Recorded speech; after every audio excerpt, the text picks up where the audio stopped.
السلام علیکم ناظرین، آج میں اسٹوڈیو میں موجود نہیں ہوں، تو میں باہر سے کر رہا ہوں، گاڑی میں بیٹھا ہوں کار میں. لیکن 2-3 دن ہو گئے تھے میرا کوئی ویلاگ نہیں جا رہا تھا، تو مجھے بتانا ضروری تھا کہ دیکھیں یہ جو امریکہ کا جو صدر ہے یہ بہت ہی چالاک آدمی ہے اور ہمیں بہت ہی ہوشیار رہنے کی ضرورت ہے اس سے. یہ آپ یہ سمجھ لیں کہ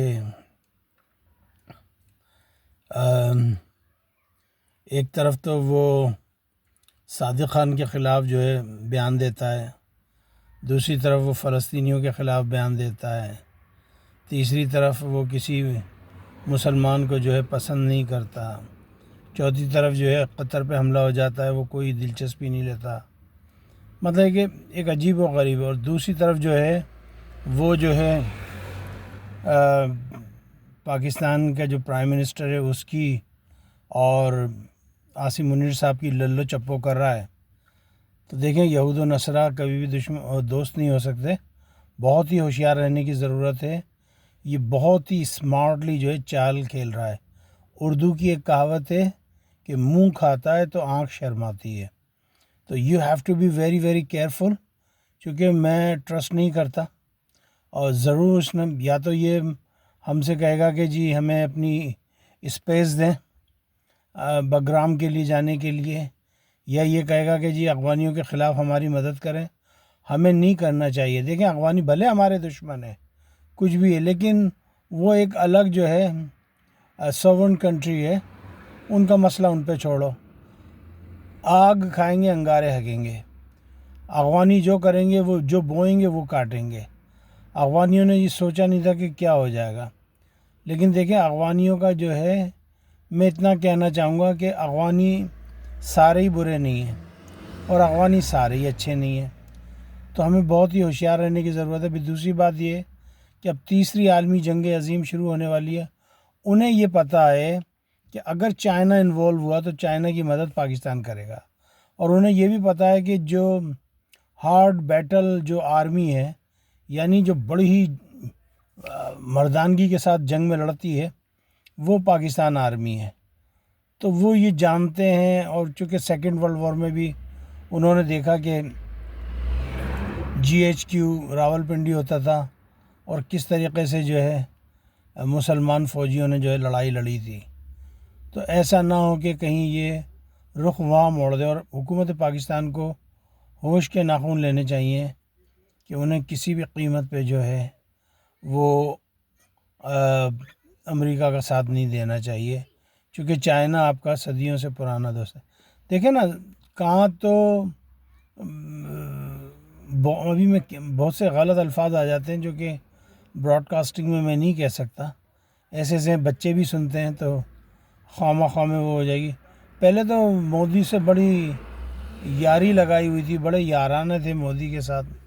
صحیح ہے، مودی فوراً جپی پاتا تھا اور اس کے منہ میں سے بدبو کا بھپکا آ رہا ہوتا تھا اور وہ ملتا تھا. اور یہ پھر یہ لوگ وہاں پہ وزٹ کرتے تھے ان کی 26 جنوری کے اوپر جا کر. لیکن اچانک کیا ہوا؟ بات یہ ہے کہ یہاں پر میں مودی کو قصوروار نہیں ٹھہراؤں گا. میں کہوں گا مودی نے جو کرا اپنے ملک کے لیے اچھا کرا. اگر وہ آئل لیتے ہیں تو اپنے ملک کے لیے لیتے ہیں، وہ بزنس، وہ آزاد ہیں، وہ کسی سے بھی بزنس کریں. لیکن پاکستان کو بہت ہی سوچ سمجھ کے قدم اٹھانا پڑے گا. اصل میں ہمارے ہاں سارے کاڑے ہیں، چونکہ انہوں نے عمران خان کی حکومت چھینی فارم 47 کے تحت. آج جو ہے بنے ہوئے بیٹھتے ہیں. میں نے ابھی کل دیکھ رہا تھا مریم میں ایک جگہ جلسے میں تھی تو وہاں پہ سب قیدی 804 کے نعرے لگا رہے تھے. پھر ایک جگہ سائیوال میں پتہ نہیں کہاں پہ، تو وہ اس کے سارا وہ جلسہ خالی تھا، اکیلی وہ مریم کھڑی ہوئی تھی وہاں پہ. تو دیکھیں جب آپ ظلم کرو گے تو یہی ہوگا. آپ جس کی حکومت ہے اس کو دیں، جان چھڑائیں. اول تو یہ بے ایمانی ہونی نہیں چاہیے، جو جیتے اس کو دیں. تو دیکھیں آدھے سے زیادہ یہ جو تلخیاں ہیں یا آدھے سے زیادہ معاملات ہیں یہ خود ہی ختم ہو جائیں گے. اب چونکہ ان کو پتہ ہے کہ ان کی حکومت کسی بھی ٹائم گر سکتی ہے، اب جو ہے یہ اس کے جو ہے چوتڑ دھلا رہا ہے ٹرمپ کے، اور ٹرمپ ان کے دھلا رہا ہے. تو میرے دھلا تو میں تیرے دھلا ہوں، وہی حساب ہے. تو یہ حساب ان کا چل رہا ہے. اللہ تعالیٰ معاف کرے، لیکن بہت ہی کیئرفل رہنے کی ضرورت ہے. ٹرمپ کے منہ کے اندر چھالے نہیں پڑ رہے کہ اسرائیل کو کہے کہ اوئے جنگ روک، یہ تو نے بہت قتل عام کر لیا. نہیں، وہاں پہ بھی اس کا اپنا مفاد ہے کہ جی وہ ٹرمپ ٹاور بنیں گے، یہ بنیں گے، وہ بنیں گے.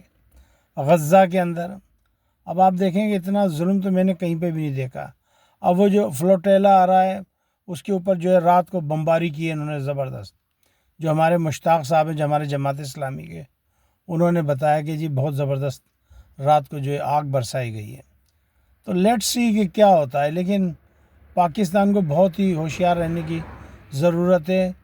یہ تم سے جو مل رہے ہیں، اتنے گلے مل رہے ہیں، دنیا کی تمہاری تعریفیں کر رہے ہیں، یہ تمہیں ایسے بال کی طرح نکال کے پھینک دیں گے جیسے کہ انہوں نے پہلے تمہیں کیا تھا. انہوں نے تمہیں رشیا کے ٹائم میں یوز کیا، پھر جب یہ خود آئے یو آر ود اس اور یو آر اگینسٹ اس. آپ یا تو ہمارے دوست ہو یا ہمارے دشمن ہو. جب بش نے کہا تھا تو مشرف ڈھیر ہو گیا تھا.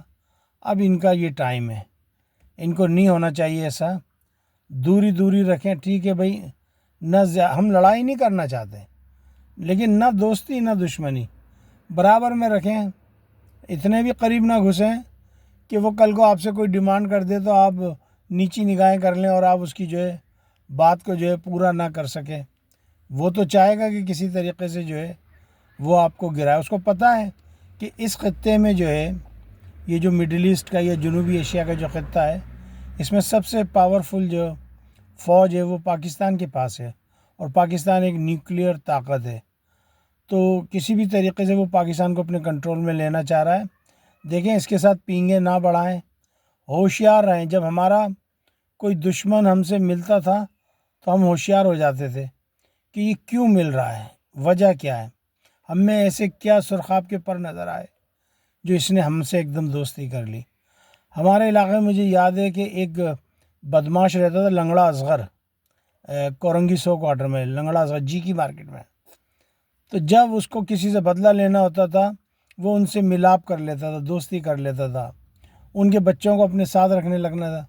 وہ کہتے جی دیکھا ہماری تو بڑی بات ہے، لنگڑا اصغر ہمارے بچوں کو رکھ رہا ہے یہ. لیکن کیا تھا، آہستہ آہستہ وہ رگوں میں اندھیرا اتارتا تھا، ان کو ہیروئن پہ لگاتا تھا، ان کو شراب پہ لگاتا تھا، ان کو جوئے پہ لگاتا تھا، ان کو ڈرگز پہ لگاتا تھا. تو بالکل وہی حساب اس کا ہے ڈونلڈ ٹرمپ کا کہ یہ آہستہ آہستہ اب تو تمہیں آئی ایم ایف سے قرضہ بھی مل جائے گا. پہلے تو تمہیں F-35 دینے کی نہیں کہہ رہا تھا. جب چائنا نے کہا کہ جی میں تمہیں J-22 J-35 سب کچھ دوں گا، تو ایک دم سے فوراً اس نے آفر کر دیا. میرے خیال میں ہمیں اب اس کی ٹیکنالوجی پہ نہیں جانا چاہیے، ہمیں امریکہ سے دور دور بائے بائے کرنا چاہیے، ہمیں امریکن ٹیکنالوجی پہ نہیں جانا چاہیے. ہمارا ایک سسٹم بن گیا اللہ کے فضل و کرم سے، اور وہ بہترین سسٹم ہے، اور انڈیا جو ہے وہ بھگتا بیٹھا ہے اس سسٹم کو. اور میرے رب نے چاہا اگر اسرائیل نے کوئی حرامی کی، ہینکی پینکی کی، تو اسرائیل کو بھی وہ جواب ملے گا کہ اسرائیل جو ہے یاد کرے گا. بس میں کہیں دور آیا ہوا تھا، آج اپنے شہر میں نہیں تھا، باہر دوسرے شہر میں تھا. تو میں نے کہا یار میں گھر تک جاؤں گا، رات ہو جائے گی، 2-3 دن سے میرے وی لاگ مس ہو رہے ہیں تو میں پہلے کر دوں. تو بہرحال یہ سلسلہ ہے. خبریں تو بہت ہیں، لیکن میں نے اسپیسیفکلی جو ہے یہ جو غیروں پہ کرم اپنوں پہ ستم، اے جانے وفا یہ ظلم نہ کر، تو وہی حساب ہو رہا ہے کہ مودی کو جو ہے اس ٹائم، اب تو ان نے جہاز کا بھی ماڈل لگایا ہوا تھا مودی کو چڑھانے کے لیے، اور اس نے جو دوائیں ادویات ہیں ان کے اوپر بھی 100% ٹیرف لگا دیا ہے. تو میرا کہنے کا مقصد یہ کہ اچانک سے مودی سے کیوں بھڑکا مودی سے؟ اور بھی تو لے رہے تھے دنیا میں تیل ویل یہ وہ، لیکن مودی کیوں اتاپ کر بنا؟ اس کی وجہ یہ ہے کہ اگر مودی ہم سے 9 یا 10 مئی کو جیت جاتا تو یہ سمجھ لیں آج مودی جو ہے اس کی نور نظر ہوتا. لیکن مودی ہار گیا، اتنی بڑی طاقت ہار گئی. اس نے بولا یہ تو بلا چیز ہے پاکستان، یہ تو بڑے خطرناک لوگ ہیں. تو بس یہی میرا کہنے کا مقصد تھا. اپنا خیال رکھیے گا، دعاؤں میں یاد رکھیے گا. سبسکرائب کر لیجئے. آج کل آپ سبسکرائب نہیں کر رہے ہیں. دیکھیں ہم آپ سے کوئی پیسہ تو لیتے نہیں ہیں. آپ سبسکرائب کریں گے ہماری حوصلہ افزائی ہوگی, ہمارے نمبر اوپر بڑھیں گے, سمجھ آئی. لیکن آپ نہیں سبسکرائب کریں گے تو کچھ بھی نہیں ہوگا. فالو کر لیجئے, لائک کر دیجئے, شیئر کر دیجئے, کمنٹس ضرور چھوڑا کریں. اگر آپ کے کمنٹس نہیں آئیں گے تو ہمیں نہیں پتہ کہ ہم کیا کریں گے. مجھے اجازت دیجیے گا, اپنا خیال رکھیے گا. پاکستان زندہ باد. افواج پاکستان پائندہ باد. السلام علیکم ورحمۃ اللہ وبرکاتہ.